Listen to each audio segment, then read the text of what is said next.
My name is Evelyn Brooks. I turned 63 this morning.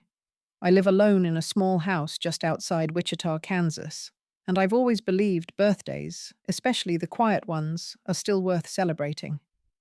So I woke up early, made my bed, curled my hair just a little, and put on the blue sweater Jake once said brought out my eyes. I even made blueberry pancakes his favorite and set the table for two.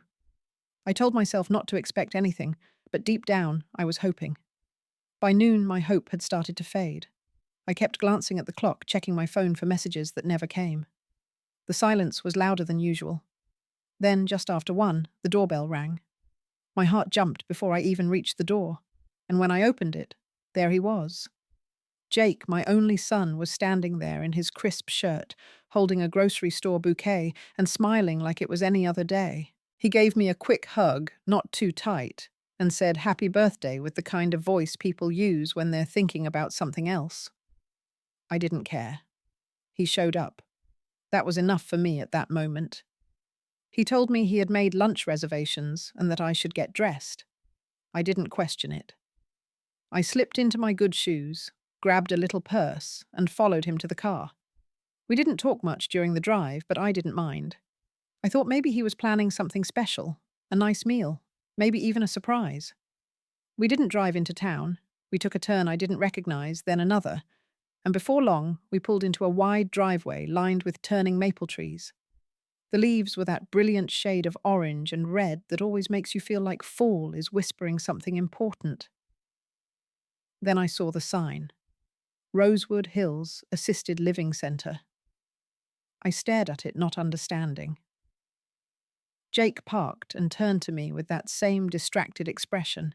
He said we needed to talk. I couldn't live alone anymore. That it wasn't safe. That he had found a place where I could be taken care of. I blinked, tried to laugh it off, and asked what he meant. My memory's fine, I said. What are you talking about? He didn't argue. He just got out of the car, opened the trunk, and pulled out a suitcase. My suitcase. Already packed. Folded clothes I hadn't touched in weeks. My good robe. Family photos tucked in the side pouch. I sat frozen in the passenger seat, a cold weight pressing against my chest. You went through my things, I said. He sighed and told me not to make this harder than it needed to be. I wanted to scream, to beg. But I couldn't. My own son, the boy I raised with scraped knees and late-night fever checks, had quietly planned my removal like I was a burden he couldn't carry any longer. I followed him into the building in a daze. I don't remember the color of the wallpaper or the music playing at the front desk. I just remember the smell cleaning solution and overcooked carrots, and the way the receptionist smiled too brightly as she handed Jake a clipboard. He signed papers. Power of attorney release of records, all the words I never thought would be signed behind my back. I watched his name glide across my life in ink. I didn't cry. Not then. A nurse guided me to a room with pale green walls and a single window facing a concrete wall. My name was already on the chart, clipped to the door. I sat on the edge of the bedcote, still on the suitcase beside me, like a silent witness. Jake said he'd call, that he'd come by soon. Then he left, and the door clicked shut behind him like the sound of something final. I opened the bouquet he brought. The flowers had wilted in the car petals, limp edges browned. I stared at them until my eyes burned. No candles. No card. Just the echo of my own breath in a room that didn't belong to me. That night I didn't sleep. I lay stiff on a mattress, too firm under blankets that didn't carry my scent, listening to the shuffle of nurses' shoes in the hallway. I replayed every word, every interaction with Jake over the past year. The way he said I was repeating myself more often. The way he avoided looking me in the eye.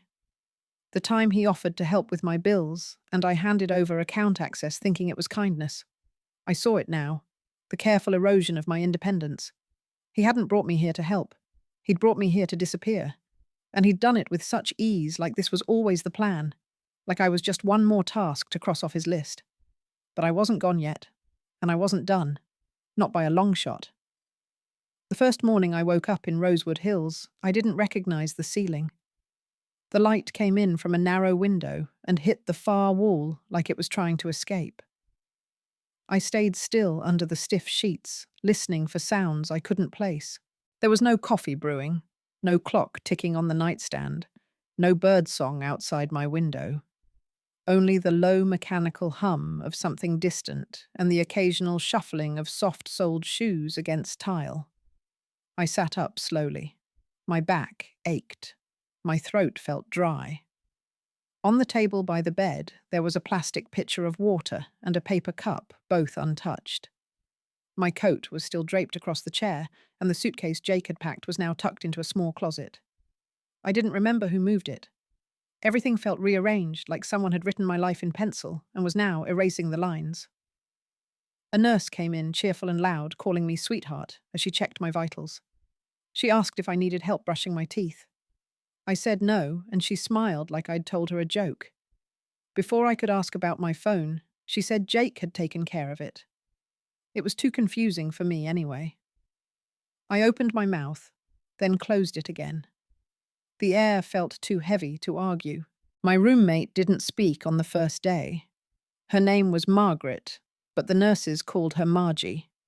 She stayed in bed most of the time, eyes closed, lips moving to words no one else could hear. When she did speak, it was about people who weren't there. Her daughter who stopped visiting. Her brother who used to bring apples.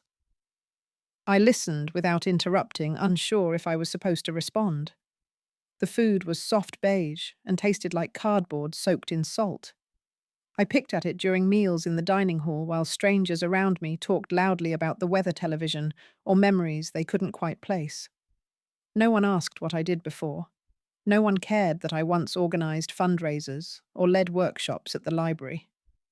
Here I was, just evil in bed, 12B. By the third day, I stopped asking for my phone. I stopped trying to explain that my memory was fine, that I didn't belong there. Every time I tried, someone would pat my hand and smile like I was being difficult. I started to wonder if maybe they were right. Maybe I have repeated myself more lately. Maybe I had forgotten things I didn't realize. That thought scared me more than anything. Not being here, but believing I deserved to be.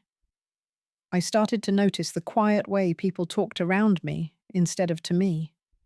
Nurses made decisions like I weren't in the room. The TV in the common area was always turned to some channel I'd never liked, but no one asked for my opinion. It was like being alive and invisible at the same time.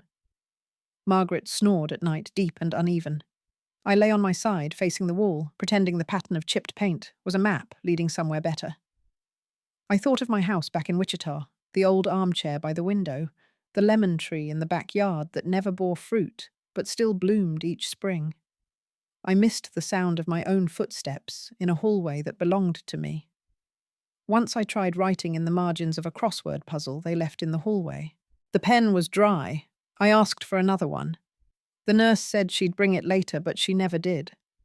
Eventually, I stopped trying. My days slipped into each other like damp pages. I couldn't tell Thursday from Sunday. My name on the whiteboard was always misspelled. Jake didn't call. Not once. I imagined him at work, sitting in meetings, telling himself this was the right thing, that I'd be safer here, that I'd thank him eventually. But all I felt was the weight of silence growing heavier each hour. I reread the label on the water pitcher so many times that the words started to blur. Sometimes I sat in the hallway just to hear something different. Other residents shuffled past with Walker's eyes unfocused. The staff greeted them with practiced warmth, like servers at a themed restaurant. They called me Hon Sweetie Darling. I hated every nickname.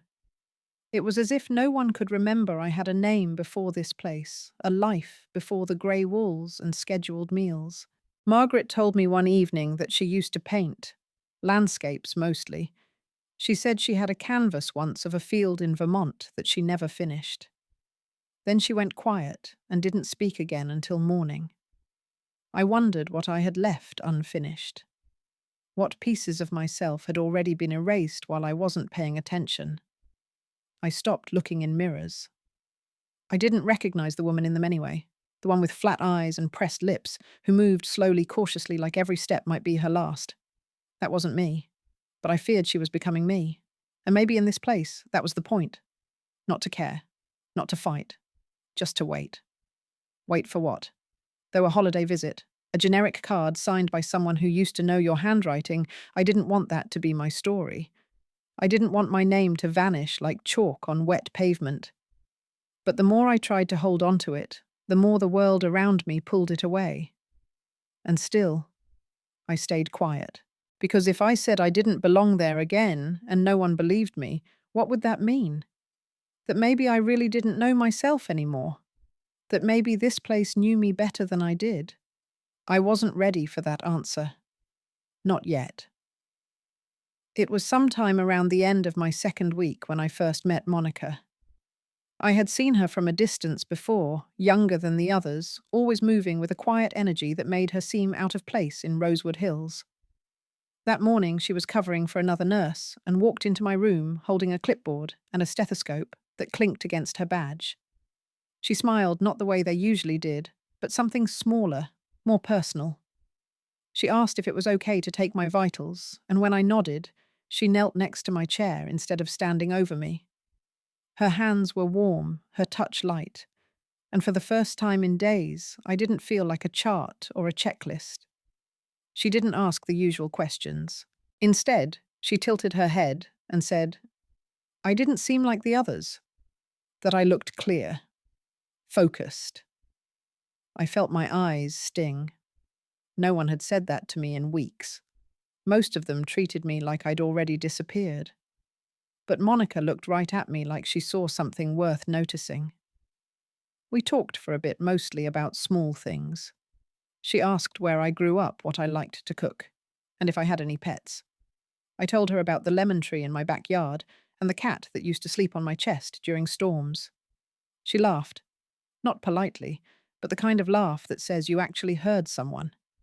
Later that day, she came back with something folded in her palm.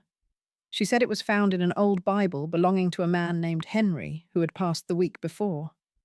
No one claimed it. It was a lottery ticket, yellowed and creased, tucked between the Book of Psalms and a pressed clover. She handed it to me and said, maybe the world still owed me something. I didn't know what to say, so I held the paper like it might disappear.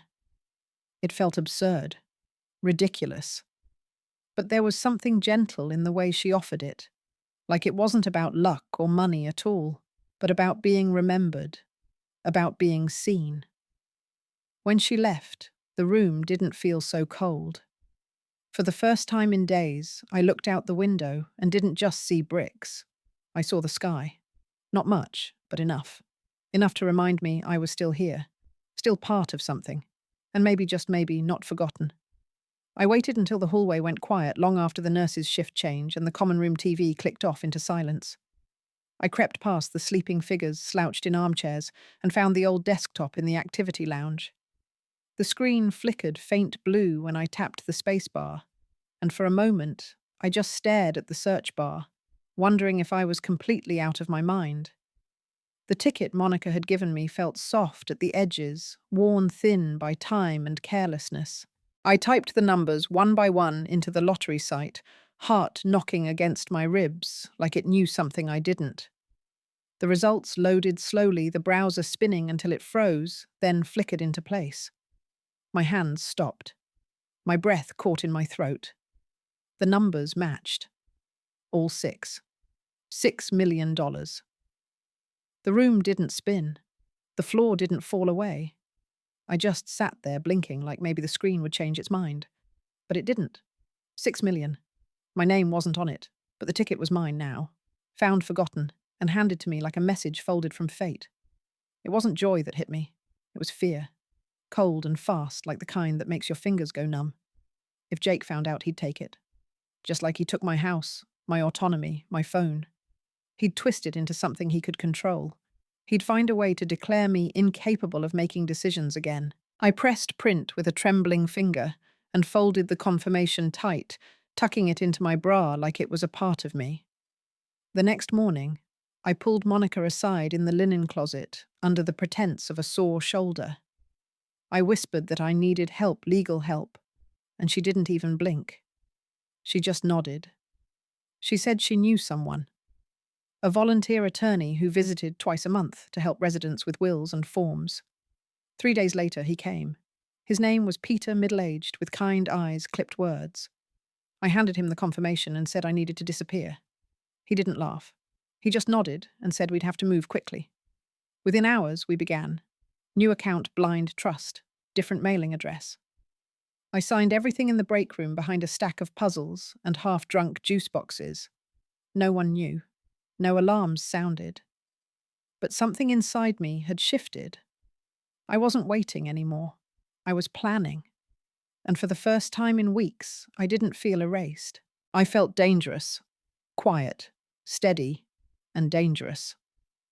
I left before sunrise. Monica met me by the side entrance with a borrowed coat, a duffel bag of essentials, and a hug that didn't need words. No alarms, no questions, just silence as I slipped into the back seat of Peter's car and disappeared from the life my son had tried to bury me in. The road out of Kansas was long and empty, the fields fading into mist as we crossed state lines under a pale grey sky. I didn't speak much. My mind kept jumping from fear to relief, from what I was running from to what I might be running toward. Somewhere near Nashville, I changed clothes in a gas station restroom and left my old phone in a dumpster behind the building. Peter dropped me at a modest brick house in a forgotten corner of rural Tennessee, surrounded by trees that bent like they were used to bearing weight. The mailbox leaned sideways. The porch creaked when I stepped on it. But it was mine now, under a trust name far from anyone who knew me. I walked through each room, slowly touching light switches and windowsills, grounding myself in this new shape of freedom. The air inside smelled like dust and wood smoke. There was no TV, just a small radio, a fridge, and a mattress on the floor. That night, I lay awake, staring at the ceiling, listening to wind scrape against the siding. I wasn't used to the quiet. In the home, it was sterile, filled with buzzing lights and background coughs. Here, it was alive, unfiltered, and for the first time in years, it belonged to me. I moved carefully over the next few days. I cooked simple meals, walked the gravel driveway each morning, watched birds dart through the trees like they were guarding secrets. I kept the lottery ticket in a fireproof box under the floorboards, along with the documents Peter had prepared. Everything I was now existed in that small space between legality and invisibility. I didn't trust the quiet completely. Not yet. I still jumped when tires crunched outside. I still kept the blinds drawn. But in the rhythm of solitude, I found a strange kind of power. No one could touch me here. I wasn't Evelyn the patient or Evelyn the burden. I was just Evelyn. Free, invisible, and watching. I started with the bank statements, the ones I had saved years ago in a file drawer labeled Home Finances. Peter helped me request copies from old accounts buried in the digital archives of banks that had long since merged or rebranded. We pulled utility bills, tax returns, and even insurance claims. Anything that had my name on it, or Richard's. Anything that felt wrong.